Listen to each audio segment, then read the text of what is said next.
வணக்கம் நண்பர்களே, நீங்கள் பார்த்து கொண்டு இருப்பது உங்கள் கௌசிகரி. சரி வாங்க வீடியோக்குள்ள போய் என்ன நடக்க போகுது அப்படின்னு சொல்லிட்டு பார்த்தீங்கன்னா, நம்ம ரேடியோ இருக்காங்களா, இதுக்கு மேல தப்பிக்க முடியாதுங்க. ஏன்னா அவங்க பண்ண குற்றம் அந்த மாதிரி தேவையில்லாம ஒரு ஊரவே அழிக்க பார்த்து இந்த இடத்துல இப்படி மாட்டிக்கினாரே அப்படின்ற மாதிரி தான் ஒரு பக்கம் இருக்கு. ஆனா அதே சமயத்தில் நம்ம கதிரேசன் தான் பொண்ணை தான் உயிருக்கு உயிரை நேசிக்கிறாரு. தான் பொண்ணு மேல எந்த தப்பும் இல்லை, இது தற்செயல ஏதோ நடந்துருச்சு, இது எதுவுமே ரேணுகா பண்ணல அப்படின்னு சொல்லிட்டு போய் கோர்ட்ல இருந்து ஜாமீன் ஆர்டர் ஆல்ரெடி வாங்கி வச்சுட்டு இருக்காரு. ஆனா அதே சமயத்தில் நம்ம நிஷா இருக்காங்களா, என்னப்பா முட்டாள் மாதிரி பண்ண இருக்கீங்க, அவ எல்லாரும் நம்ம கிளம்பும் போதே நமக்கு சொன்னா ஞாபகம் இருக்கா, நம்மளை எப்படியாவது தீர்த்து காட்டும், இந்த சொத்தெல்லாம் அவ ஆட்டியா போட்டோன்றதா அவரோட கனவு, எல்லாமே லட்சியம் எல்லாமே. அவர் ரேணுகாவே இல்லை, ஃபர்ஸ்ட் ரேணுகா அந்த மாதிரி முடிவே எடுக்க மாட்டா அப்படின்னு சொல்லிட்டு எடுத்து சொல்றாங்க நம்ம நிஷா. அதை கேட்டதும் நம்ம கதிரேசன், நான் சொல்றத ஃபர்ஸ்ட் கேளு, எந்த காரணத்துக்கு கொண்டு யாருக்காக கொண்டு முக்கியமா இந்த மல்லிக்காக நம்ம வீட்டோட பொண்ணா நாம போலீஸ் ஸ்டேஷன் அனுப்பக்கூடாது அப்படின்னு சொல்லிட்டு ரேணுகா கிட்ட பேசி, ரேணுகா அதை பாருமா, உனக்கு இந்த சொத்து தான் வேணும், இந்த சொத்தெல்லாம் 2 நாள்ல நானே ரெஜிஸ்டர் பண்ணி வச்சிடறேன், எதுக்கும் கவலைப்படாத, அதுக்காக இந்த மாதிரி தேவையில்லாத முடிவு எடுத்து நீ ஜெயிலுக்கு போற மாதிரி வச்சுக்காத, அந்த மல்லியை எப்படியானு ஒன்று பழி வாங்கிறான், மல்லியை பழி வாங்குறேன்னு சொல்லிட்டு உன் வாழ்க்கை நீயே கெடுத்துக்காத அப்படின்னு சொல்லிட்டு சொல்ல உடனே சரிப்பா நான் பண்ணது தப்பு தான், என்ன மன்னிச்சிருங்கன்னு சொல்லிட்டு மன்னிப்பு கேட்குறாங்க. இந்த மன்னிப்பு ஒரு நல்ல மன்னிப்பாக தான் இருக்குது.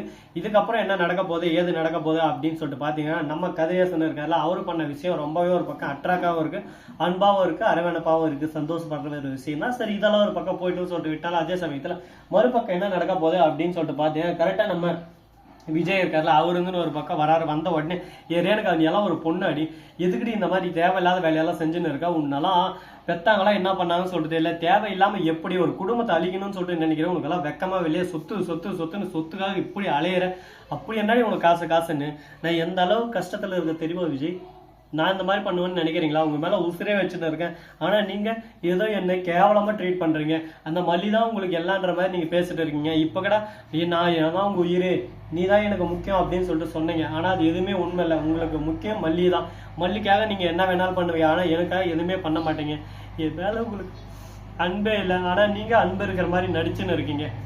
இதெல்லாம் எனக்கு தெரியாதுன்னு நினைச்சுக்கிறீங்களா விஜய், எனக்கு எல்லாமே நல்லாவே தெரியும், ஆனா எதுவும் தெரிஞ்சும் தெரியாத மாதிரி நான் நடிச்சுட்டு இருக்கேன். அந்த அளவுக்கு ஒரு பக்கம் நான் போலியா இருக்கேன், அது எனக்கே புரியுது. என்ன பண்றது, வாழ்க்கையில கஷ்டம் வரலாம், என் வாழ்க்கையே கஷ்டமா இருக்கு, நான் என்ன பண்ணுவேன் எங்க போவேன் அப்படின்னு சொல்லிட்டு தெரியாம கஷ்டத்துல கூனி குறுகி போயிட்டு வாழ்வே மாயும் இந்த வாழ்வே மாயும் அப்படின்னு சொல்லிட்டு சுத்தின்னு இருக்கேன்னு சொல்லிட்டு கதற ஆரம்பிக்கிறாங்க நம்ம ரேணுகா. உடனே நம்ம விஜய் எதுன்னு, நடிக்காதடி, நீ யாரு என்ன எவர லொட்டு லொசுக்கு எல்லாம் எனக்கு தெரியும், வெளியே சொல்லக்கூடாது, சொன்னா உனக்கு தேவையில்லாம பிரச்சனை வரும், நீ கஷ்டப்படுவ அப்படின்ற ஒரே காரணத்தினால தான் நான் எந்த ஒரு விஷயத்தையும் வெளியே சொல்லாம இத்தனை நாள் மூடி வச்சேன்.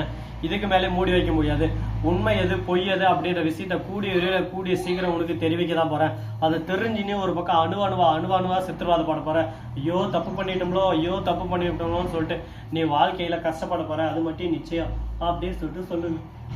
இதுக்கு நான் என்ன பண்ண முடியும், நடந்துச்சு, இதுக்கப்புறம் ஒன்றும் பண்ண முடியாது, நடந்து முடிஞ்சதை விட்டுட்டு அடுத்து என்ன பண்ண போறோம் ஏது பண்ண போறோன்ற விஷயத்த பத்தி வச்சா வாழ்க்கை ஒரு பக்கம் சீரும் சிறப்புமா இருக்கும் அப்படின்னு சொல்லிட்டு பேசினிருக்காங்க. இதெல்லாம் கேட்கறதுக்கு நல்லதா இருக்கு, ஆனா பிராக்டிக்கலா யோசிச்சு பார்த்தா எல்லாமே கஷ்டமா தான் இருக்கும். பாப்பா இனிமேல் நல்லது நடக்குமா அப்படின்னு சொல்லிட்டு ஒரு பக்கம் வேதனையில உட்காந்து இருக்காங்க.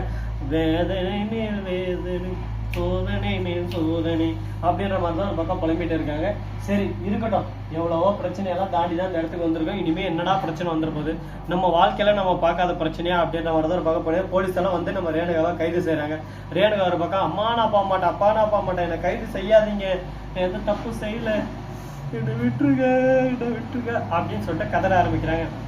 நீ என்னதான் கதறினாலும் உருனாலும் பிறண்டாலும் உன்னை விட போறதில்ல, நீ பண்ண தவறுக்கு நீ கண்டிப்பா தண்டனை அனுபவிச்சே தீரணும், இனிமே உன் வாழ்க்கையில நீ என்னைக்குமே தப்பிக்க முடியாது, மாட்டிக்கினாரு ஒருத்தரே அப்படின்ற மாதிரி நீ மாட்டிக்க தான் போற, உன் வாழ்க்கை இனிமே சீரழிய தான் போகுது, ஸ்ரீனிவாசா கோவிந்தா ஸ்ரீனிவாசா கோவிந்தா அப்படின்ற மாதிரி உன் வாழ்க்கை போதான் போகுது அப்படின்னு சொல்லிட்டு சொன்னிருக்காங்க. என்ன விஜய் வார்த்தையெல்லாம் தடுபடுது, தப்பு என்கிட்ட அந்த மாதிரி வச்சுக்காதீங்க விஜய், நான் அப்புறம் யாருன்னு சொல்லிட்டு உங்களுக்கு நல்லாவே தெரியும். ரேணுகா சும்மாவா, ரகு எங்க போயிட்டான்னு சொல்லிட்டு ஒரு பக்கம் தெரியல, ரகுக்கு போன் பண்ணா ரகு போன் எடுக்கல, போலீஸ் ஒரு பக்கம் நம்ம ரேணுகாவை அரெஸ்ட் பண்ணாம கதிரேசன் தடுத்து நிறுத்திட்டாரு. இனிமே அந்த குடும்பத்தோட நம்ம விஜய் சேருவாரா, விஜய் கூட மல்லி சேருவாங்களா, மல்லி கூட நம்ம ரேணுகா சேருவாங்களா, என்னடா சொல்ல வர அப்படின்னு சொல்லிட்டு பாத்தீங்கன்னா நம்ம ரேணுகா பிளான் பண்ண மாதிரி தாங்க இப்ப எல்லாமே போயிட்டு இருக்கு. ஏன்னா அவங்க வந்து தப்பு செய்யணும், ஆனா தப்பு செய்யாத மாதிரியே இருக்கணும். இந்த இடத்துல கதிரேசனே சொத்தை எல்லாத்தையும் திரும்ப இவருக்கே தரணும் அப்படின்ற விஷயத்தை அவங்க யோசிச்சு வச்சிட்டாங்க. ஏன்னா எதுக்காக அப்படின்னு சொல்லிட்டு பார்த்தா இவ பேருக்கு சொத்து வந்துச்சுன்னா அதுக்கப்புறம் தான் சுடறியா அப்படின்ற உண்மை தெரிஞ்சாலும் பிரச்சனை இல்லை, யாரும் நம்மள கேள்வி கேட்க முடியாது, கேள்வி கேட்கிற இடத்துலயும் நம்ம இருக்க முடியாது. அதுக்கப்புறம் நாம தான் நராஜா எப்போதும் நராஜா அப்படின்ற மாதிரி சுத்தலாம். அதுக்கு முழுக்க முழுக்க யார் யார் தடியாக்குறாங்களோ எல்லாரையும் ஒரு பக்கம் அச்சை தூக்கே அப்படின்னு சொல்லிட்டு அச்சு தூக்கி நம்ம பாட்டு நம்ம போயிடலாம் அப்படின்ற மாதிரி யோசனை இருக்காங்க. யோசனை எல்லாமே நல்லா தான் இருக்கு. ஆனா அச்சு தூக்கு பாட்டு லெவலுக்கு போய்க்கிறடா நீ எந்த பெரிய ஆளாக்குற வத்தியா இல்லையா அப்படின்ற மாதிரி தான் ஒரு பக்கம் பாராட்ட வேண்டிய ஒரு விஷயமா தான் இருக்கு. சரி இருக்கட்டும் பரவாயில்ல அப்படின்னு சொல்லிட்டு ஒரு பக்கம் இருந்தாலும் அதே சமயத்துல கரெக்டா நம்ம நிஷா இருக்காங்களா அவங்க வந்து இதுக்கு ஒத்துக்கல. இந்த சொத்து எனக்கு மட்டும் அக்காவுக்கு தர முடியாதுன்னு சொல்லிட்டு சொல்றாங்க. நீ யாரே அக்காவுக்கு தர கூட முடியாதா, ஆட்டுக்குடி தர முடியாதுன்னு சொல்றது, உனக்கு அந்த சொத்துக்கு என்ன சம்மந்தம் இருக்கு? இது எல்லாம் நான் சம்பாதிச்ச சொத்து, நான் கொடுக்கறதா, நீ இஷ்டமா இருந்தா சொத்தை வாங்கிக்க, கஷ்டமா இருந்தா அதுவும் உக்காரியே ஊத்துரும். ஐயோ அப்பா அப்படி சொல்லாதீங்க, நீங்க சொல்லாதீங்க அப்படின்ற மாதிரி ஒரு பக்கம் நடிக்க ஆரம்பிக்கிறாங்க. என்னடா உலகமான நடிப்பு.